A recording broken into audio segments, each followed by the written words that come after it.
Super star Rajinikanth ரசிகர்களுக்கு அடுத்தடுத்து 2 பெரிய ட்ரீட் வரப்போகிறதா? சூப்பர் ஸ்டார் ரஜினிகாந்த் தற்போது பிஸியான பாக்ஸ் ஆபீஸ் ரன்னுக்கு தயாராகி வருகிறார். வெறும் 3 மாத இடைவெளியில் 2 முக்கியமான படங்கள் வெளியாகும் வாய்ப்பு இருப்பதாக தகவல் வெளியாகியுள்ளது.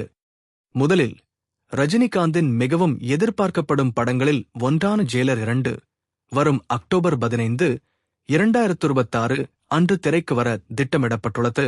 அதற்கு பிறகு ரஜினிகாந்தின் தர்மன் படம் பொங்கல் 2027 வெளியீட்டை குறிவைப்பதாக கூறப்படுகிறது.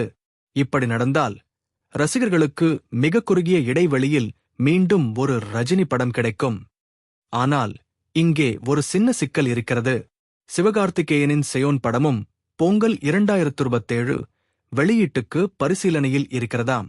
இன்னும் சுவாரஸ்யமான விஷயம் என்னவென்றால், தர்மன் மற்றும் செயோன் 2 படங்களுமே கமல்ஹாசனின் தயாரிப்பு நிறுவனத்தின் கீழ் உருவாகின்றன.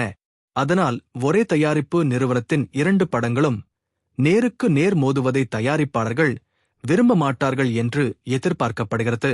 தற்போது எந்த தேதியும் அதிகாரப்பூர்வமாக இறுதி செய்யப்படவில்லை.